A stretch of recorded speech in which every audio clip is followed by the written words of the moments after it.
Greetings, my name is Zahra Aqelnejad. Actually, everyone calls me Sohela.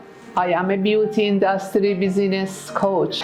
If you're in the beauty industry, but you still haven't made the income you deserve, this video is for you. I was a single woman with 3 children. I went bankrupt, but with the power of my mind, the right strategy and professional coaching, I built from scratch again and become rich. Today I'm here to teach you how to get noticed, how to multiply your income, and how to build a powerful personal brand. If you're ready to seriously grow, sign up now and let's build your success together. سلامی دوباره، امیدوارم عالی باشین. اینکه این متن رو به زبان انگلیسی گفتم اینجور نیست که بگم من انگلیسی بلدم. میخوام بهتون بگم شما در هر سنی باشین میتونین مهارت‌های مختلف رو یاد بگیرین که در راه رسیدن به موفقیت بهتون کمک کنه.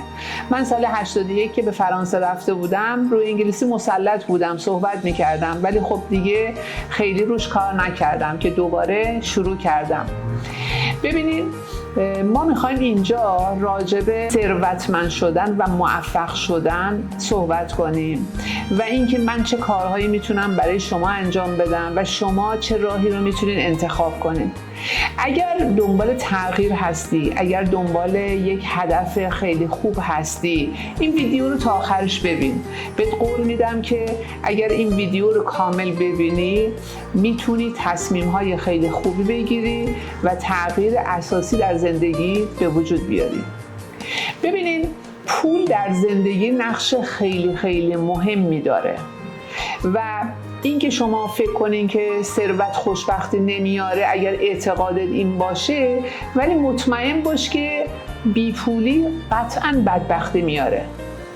من که میخوام این صحبت ها رو با داشته باشم کسی هستم که در زندگی به ورشکستگی رسیدم، فقر رو تجربه کردم و با قدرت ذهنم و با تکنیک ها و مهارت و مسیر پرچالشی که رفتم طی کردم و به موفقیت و ثروت رسیدم میخوام بهت یاد بدم که دیگه نیازی نیست که تو این مسیر پرپیچ و خم رو بری. تجربه‌ای که در این راه کسب کردم میتونم بهت آموزش بدم. خب ببینین فقر تو زندگی فضیلت نیست. اگر فکر میکنی فقر فضیلته اشتباه میکنی، چون خداوندم در تمام کتاب‌ها و در تمام ادیان الهی از بی‌نیازی صحبت کرده، از غنی بودن صحبت کرده. میگه من خدای بی‌نیازم. ولی چرا فقر وجود داره؟ چون تو باورش کردی. چون جهان دو قطبیه، فقر ثروت، خوبی بدی، روز شب. پس اینی که وجود داره و تو باورش کردی دلیل نمیشه که تو سرنوشتت این بوده سختی بکشی و با مشکلات و با سختی پول در بیاری. تو باید یاد بگیری که به درآمد کائناتی برسی. تو باید رو ذهنت و روی اون قدرت درونی تو بشناسی. امروز یه خوردم میخوایم دلی با هم حرف بزنیم. شما این روزا کلمه کوچ رو خیلی شنیدین، ولی من میخوام بهتون بگم که اصلا کوچ واقعی چیه، از کجا اومده و شما راه اشتباه رو نرید. خیلی ها هستن اسمشون رو کوچ میذارن و چیزی رو آموزش میدن و میگن ما کوچیم، مثلا اینستاگرام آموزش میدن. ببینین آموزش مربوط به مدرسه. مدرس آموزش میده، یعنی چیزی رو بلده آموزش میده. مشاور میاد با شما از گذشته شما صحبت میکنه و شما راهنمایی میکنه، باز به شما یک چیزی اضافه بهتون میگه. ولی کوچ اینجور نیست. حالا کوچ از کجا اومده؟ کلمه کوچ از سمت تیم‌های ورزشی وارد عرصه موفقیت و موفقیت‌های فردی، شغلی و خانوادگی شده. چون که یک ورزشکار با وجود مربی که مربی میاد روی ذهنیت ورزشکار کار میکنه که اون به عملگرایی برسه. یعنی یک ورزشکار اول باید از ذهنش بتونه اون مسیر رو طی کنه و اینجا مربی کمکش میکنه.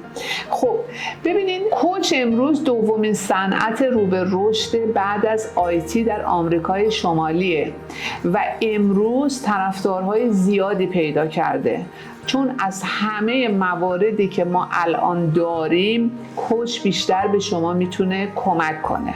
کوچ با توانایی و تکنیک هایی که بلده سوالات قدرتمند رو از کلاینت میپرسه و این باعث میشه که تحول درونی در کلاینت به وجود بیاد که بتونه به قدرت درونیش پی ببره. در واقع کوچ با ابزارهای کوچینگ باعث میشه که اون موانع درونی که در مراجع یا کلاینت وجود داره از بین بره و اون به رشد و قدرت درونیش پی ببره و بتونه نقاط قوتش رو پیدا کنه و در مسیر قرار بگیره. با افزایش آگاهی فرد نسبت به خودش، اون پتانسیل های درونیش شکوفا میشه و میزان اشتیاقش برای اقدام کردن زیاد میشه. خانم جنت هالوی میگه نتیجه کار با کوچ به زبان ساده 2 مسئله رو پیش میاره، 2 نتیجه داره.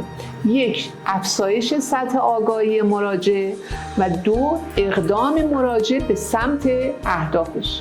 یعنی شما اگر یک کوچ باسواد، یک کوچی که بتونه به شما کمک کنه، واقعا تکنیک بلد باشه، میتونه شما را در مسیر رشد و رسیدن به اهدافتون راهنمایی کنه و کمک کنه و شما تو مسیر درست قرار بگیره. عزیزان، یک کوچ هم باید از نظر آکادمیک سوادش رو داشته باشه، دورش رو دیده باشه. حالا اگر این کوچ خودش هم تو مسیر چالش داشته و تونسته از فقر، از ورشکستگی برسه به موفقیت، پس یه تجربه خیلی خوبی هم داره و بیشتر میتونه به شما کمک کنه. پس کوچینگ راهی برای شکوفایی استعدادها و دستیابی به مهارت حرفه‌ای که شما درش هستین وجود داره. خب ببینید، کوچینگ برای افرادیه که از خنثی به مثبت میخوان برسن، نه از منفی به مثبت. کسی که منفیه یعنی زخم‌هایی درونش داره، یعنی حالش به دلایل مختلفی خوب نیست و این باید ممکنه که راهنمایی بشه، باید بره پیش تراپی. ولی اگر شما سردرگمین، اگر بلا تکلیفین، اگر هرچی زحمت میکشین به نتیجه نمیرسین، اگر آرزوهای بزرگ دارین ولی بهش نمیرسین، یک کوچ میتونه به شما کمک کنه تا تو مسیر درست قرار بگیرین. پس نتیجه کار با کوچینگ افزایش آگاهی و اقدام به سمت هدف مورد نظرتونه. خب دوست عزیز، اگر میخوای وارد حرفه زیبایی بشی و موفق بشی، یا اومدی خیلی ها رفتن دوره دیدن، خیلی هم دلشون خوش کارت مربیگری گرفتن ولی نشستن تو خونه. ببینید امروزی جواز گرفتن که کاری نداره، جواز بگیر آموزشگاه بزن، جواز بگیر نمیدونم بیا مربی بشو. مهم اینه که تو بتونی نسخه پولساز از وجود خودت بسازی.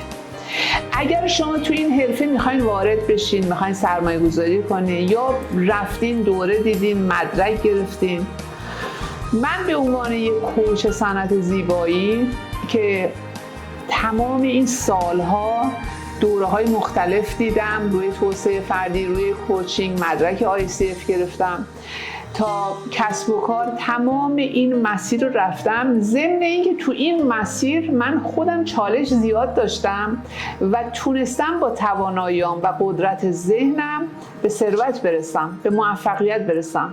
و چون دوست دارم که تو این مسیر فعالیت کنم، اتفاقا من تو یه کلاسی که تهران میرفتم یه آقای دکتر بود که دکتر اقتصاد بود، از من تست گرفت و خیلی جالبه، گفت که شما از اون آدمایی هستی که دیگران رو میتونی موفق کنی. که من دیگه رفتم تو مسیر کوچ و مدرکشم گرفتم و الان با اطمینان 100% بهتون میگم اگر کسی واقعا از درونش بخواد به موفقیت برسه، در این حوزه زیبایی به ثروت برسه، میتونم با تکنیک های کوچینگ کمکش کنم.